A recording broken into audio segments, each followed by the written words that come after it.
Nama studio bangkrut dan nipu miliaran duit konsumen. Gue sih sempet beli tasnya ya, tapi tas waist bag gitu dan bahannya keren banget. Bisa murah banget gila, mungkin setengah atau sepertiga harga pasaran. Tapi sekarang gue lihat IG, web, dan lain-lain udah nggak ada. Dan di Google, reviewnya banyak banget komplain karena udah lebih dari setahun tasnya ada yang nggak diterima sama si konsumen. Oke, ada yang pernah pengalaman bangkrut juga di bisnis? Ini setidaknya 3 hal yang bisa jadi penolong kita saat bangkrut.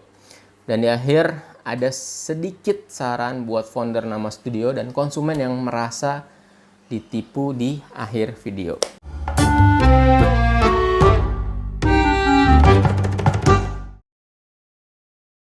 Nama studio lahir sekitar tahun 2016 dan berdasarkan cerita suksesnya yang gue riset via online, Dito, ownernya mulai dengan 200.000 dan sambil kuliah mulai dengan satu mesin jahit yang dia operasiin sendiri.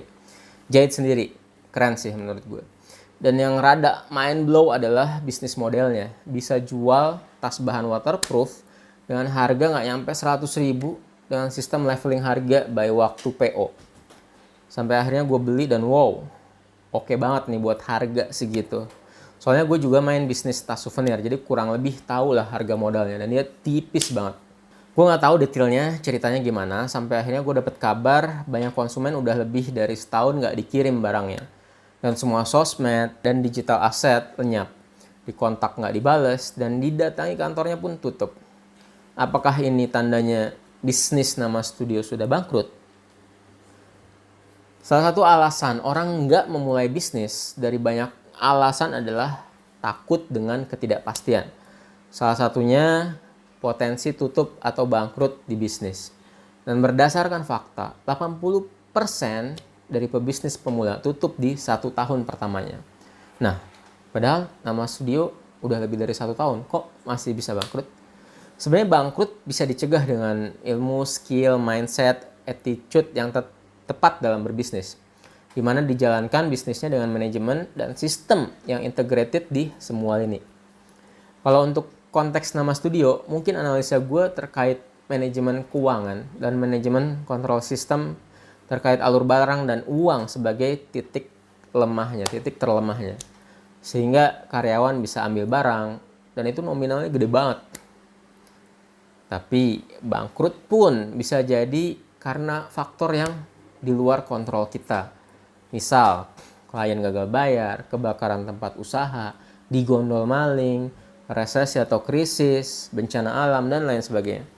Dan ini saya juga pernah ngalamin usaha tutup karena klien gagal bayar. Terus kalau udah bangkrut, sebab itu karena masalah internal atau faktor eksternal yang nggak bisa kita kontrol, tetap kita akan menghadapi fakta yang sama. Duit usaha habis, karyawan nggak bisa digaji, supplier pada nagih, cicilan jalan terus kalau ada utang, dan sampai menguras tabungan pribadi sampai ke dana darurat kita. Nggak ada uang masuk di mana istri, anak kita butuh makan. Pasti pikiran kita kusut, dan banyak kasus kita lihat pengusaha yang stres, bahkan sampai bunuh diri karena bangkrut dan terlilit utang yang sangat besar. Terus gimana kalau kita ada di situasi ini? Nah, setidaknya ada 3 hal yang bisa nolong kita bangkit dari kebangkrutan. Ini saya dapat dari guru saya Mas Jaya Setiabudi lewat kitab anti bangkrutnya. Yang pertama adalah skill. Setidaknya kalau kita sudah tidak punya apa-apa lagi di tangan atau dompet, kita bisa manfaatin skill yang kita punya untuk kembali mengumpulkan uang untuk modal dan bayar utang, misal kalau ada utang. Misal teman-teman jago desain, tawarin ke orang-orang jasa desain dari kalian. Atau skill lain deh yang kalian punya, misal fotografi, manage sosial media, atau jasa digital marketing. Kalaupun nggak ngerasa punya hard skill seperti tadi, kalau gue sih yakin teman-teman yang udah pernah bisnis minimal punya skill jualan. Bisa kembali mulai dengan jualan produk teman atau jualan produk yang menawarkan komisi penjualan tanpa harus stok. Misal jadi dropship reseller atau agen properti. Dewa Eka Prayoga, founder Billionaire Coach, salah satu role model saya, pernah bangkrut 7 miliar ya, 7,7 kalau nggak salah. Dan bangkit dengan skill nulis doi. Dia bikin buku. Justru keterpurukan dan kebangkrutan dalam bisnis awal beliau itu menjadi titik balik. Beliau menemukan DNA bisnisnya dan akhirnya bisa seperti saat ini. Lewat gurita bisnisnya yang dengar-dengar saat ini udah lebih dari 40 bisnis beliau autopilot. Dan terkait skill, faktanya adalah banyak pebisnis yang memulai bisnis dari skillnya. Dan kenapa tidak saat bangkrut kembali ke DNA core kompetensi diri kita, yaitu skill kita. Oke, yang kedua adalah kredibilitas. Nah, ini tidak bisa dibangun semalam kayak candi misalnya.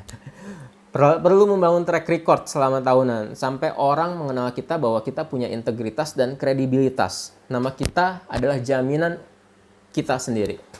Seperti pepatah, gajah mati meninggalkan gading, manusia mati meninggalkan nama. Dan amalan ya.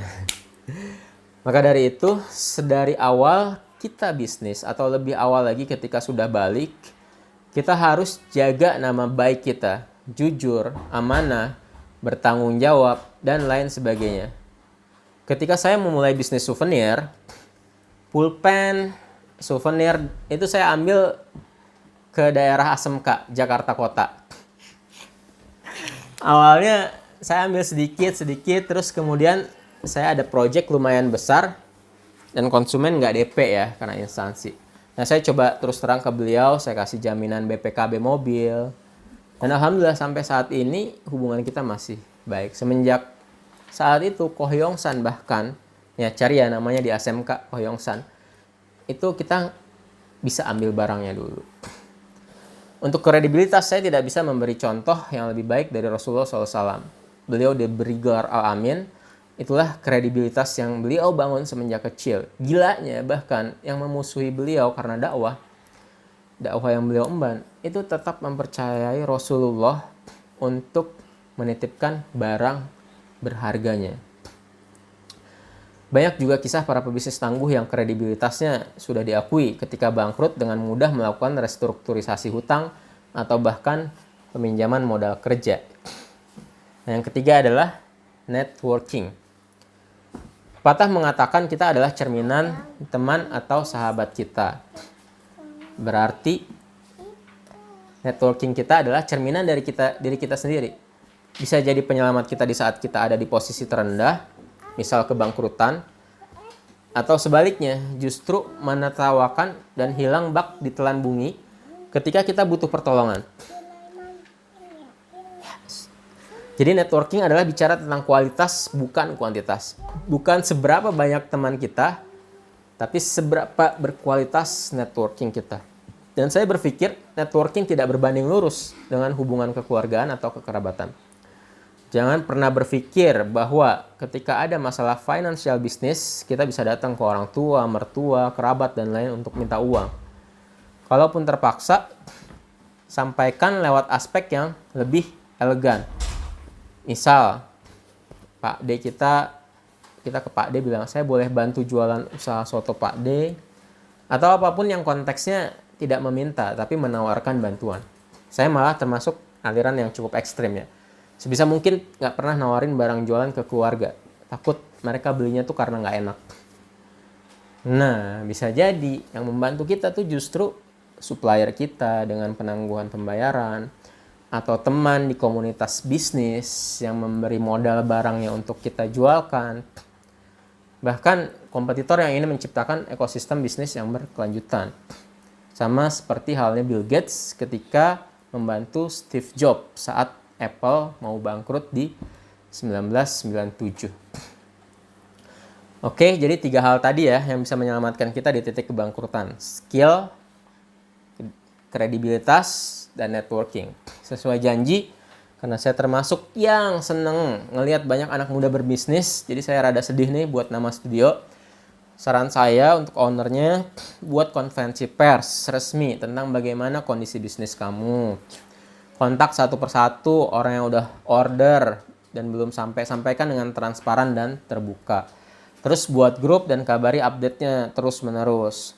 Sambil Anda upayakan untuk menyelesaikan, ya bikin tasnya dengan berbagai cara. Jangan lari dan tetap keep contact, bisa dihubungi.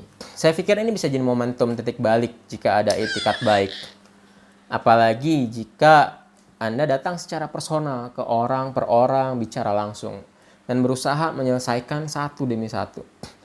Mereka justru bisa jadi pelanggan loyal, bahkan pembela brand Anda.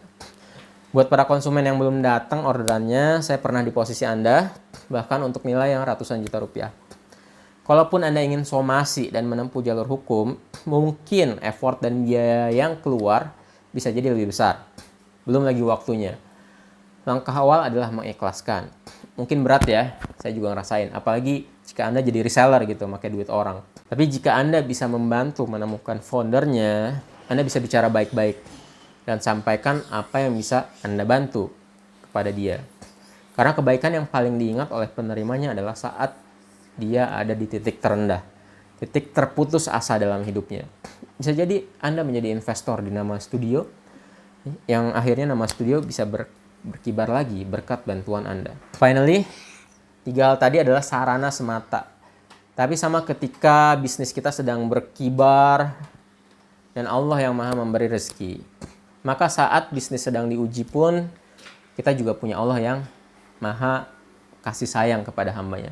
Mungkin selama ini kita lupa bersyukur kepadanya. Sampai jumpa di video selanjutnya.